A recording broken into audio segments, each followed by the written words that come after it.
Hey, it's Chuck. If you're a woman or a supporter of women's equality and now you want to know how to advocate for and support the cause, then this one's for you. Let's dive into it.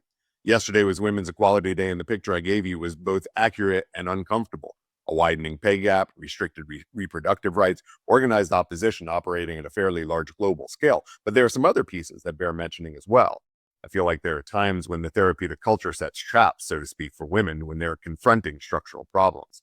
Dr. Dana Becker, professor emerita at Bryn Mawr's Graduate School of Social Work and Social Research, and the author of The Myth of Empowerment, Women in the Therapeutic Culture in America, has spent her career documenting how American therapeutic culture systematically redirects women's attention inward when the source of their distress is actually structural. When the problem is the pay gap, the therapeutic response is often resilience. When the problem is reproductive rights restrictions, the therapeutic response is often coping.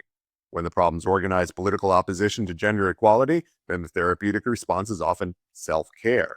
Dr. Becker's argument is to say that the therapeutic culture doesn't just fail to address structural problems, it actively redirects energy away from them by framing political distress as a personal psychological problem requiring a personal psychological solution. But that's not what the research says actually works. Dr. Hahrie Han, inaugural director of SNF Agora Institute, professor of political science at Johns Hopkins University, and a 2025 MacArthur Fellow, has spent her career studying what actually moves social and political change, specifically how organizing and collective action work as mechanisms for democratic participation.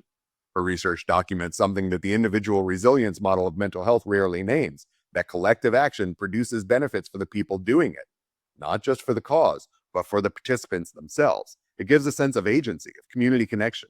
It gives a documented psychological experience of moving from passive witness to active participant in something larger than yourself. The research on civic engagement and well-being shows that people who are actively organized around shared values report higher life satisfaction and lower rates of helplessness than people who aren't, even when the political conditions they're organizing against are difficult. So practically, after an accurate read of where women's equality stands in 2026, the path forward is not more self-reflection.